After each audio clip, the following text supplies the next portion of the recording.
So I am going to start off with Mindmap, as that's what you guys requested the most. I like these because I can easily visualize them.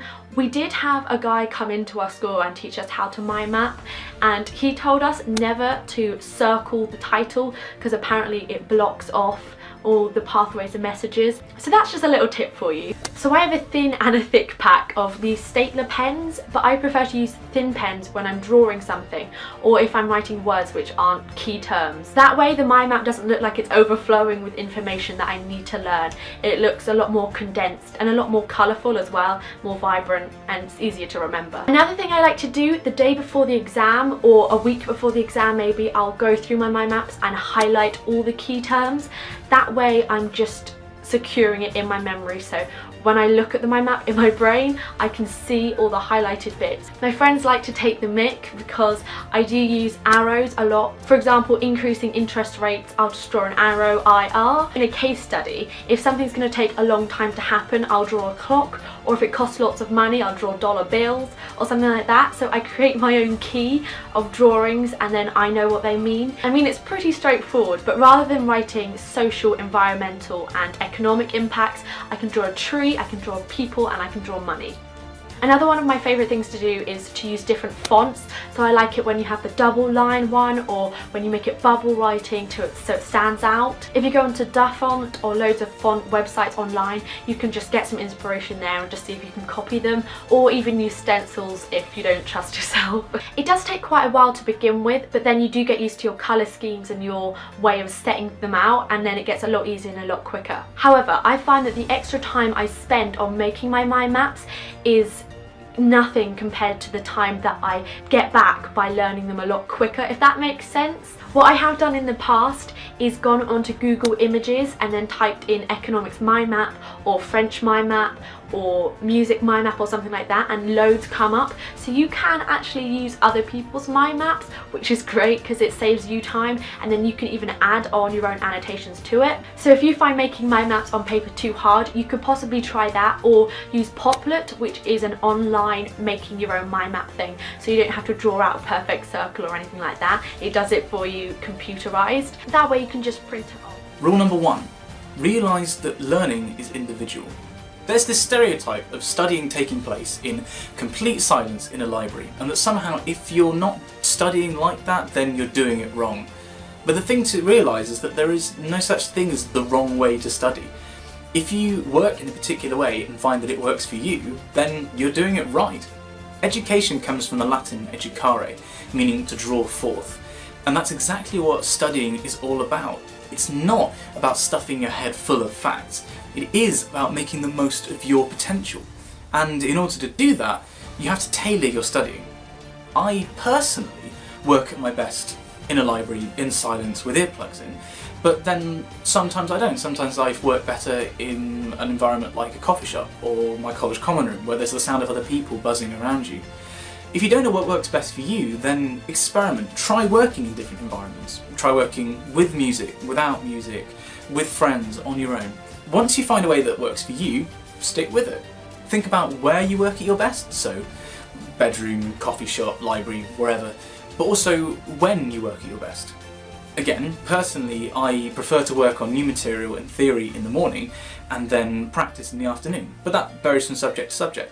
Again, experiment and see what works best for you. The next key mindset that I want to share with you is really the secret to all learning and the secret to all study. It's so simple. You want to know the secret? It's really this. Learning equals repetition. It's just repetition. That's all learning is. People think that, well, oh, I'm not as smart as this guy. I'm not as smart as that guy.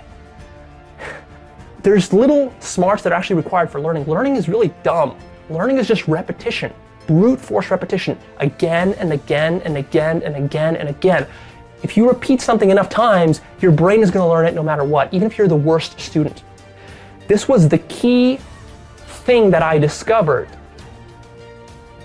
early in 10th grade. I discovered this right when my results just totally skyrocketed with my grades and my studying habits and everything, because I discovered really this one secret to all of learning. It's just repetition.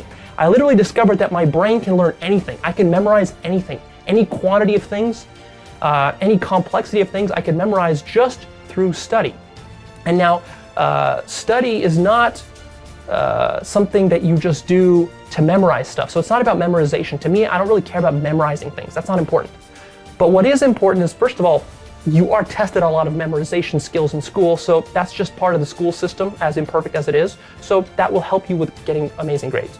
But also, when you do repeat stuff over and over and over again, what happens is that, yes, you memorize stuff, but also you get these deeper interconnections. Your mind starts connecting the dots, and it does all this stuff mostly unconsciously. You're not consciously sitting there and coming up with really like crafty, clever techniques and ideas.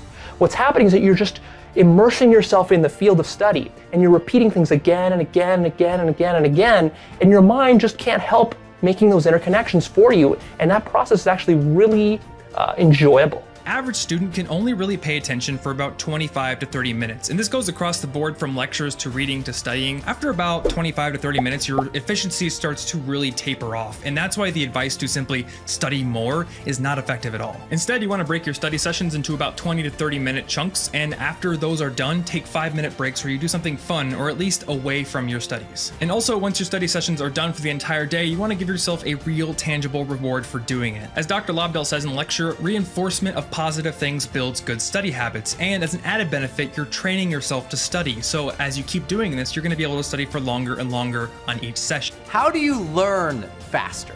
I get asked this one actually quite a bit because people come to any of my seminars or programs, or they're experts in any given space, and they're like, okay, Brendan, I want to advance. I want to become a high performer in my area, and I know to become a high performer, I got to learn faster. So how do I do that? Well, let me first tell you what not to do, because a lot of people just jump in, they say, oh, I want to learn faster, I want to learn speed reading, I want to learn, a new language, I want to learn all these new skills, I want to learn all these things. And what is happening is people are very transient with their learning goals. What do I mean by that?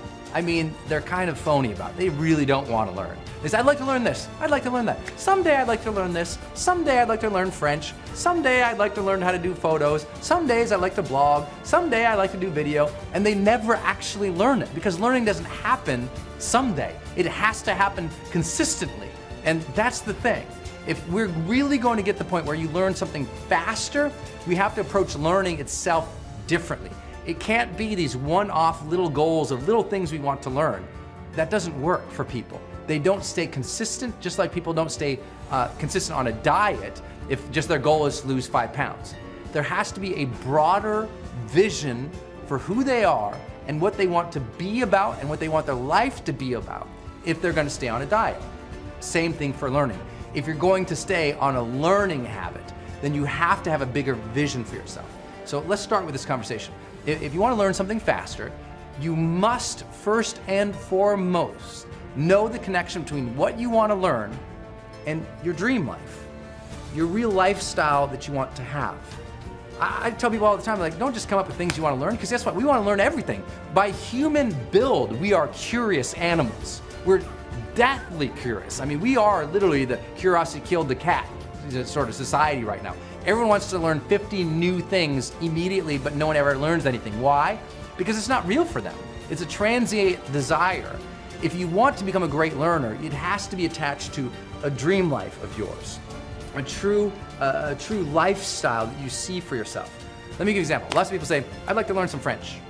Someday I'm going to learn French. Someday I'll learn how to talk French because it's a romantic language. I like the food, and they give lots of allowances on cheese and wine. I like that, right? So I'm French, so I can say a little bit of that, okay? So I have a little piece of French in me, I should say. So here's what's happening. If I don't have the vision for myself someday going to experience France, or someday going to a place where they speak French, or someday having real interactions with a human being speaking French, and it's important to me, and it's a deep sort of dream, desire, vision for that, I'm never going to do the work to actually learn French. There's no why there.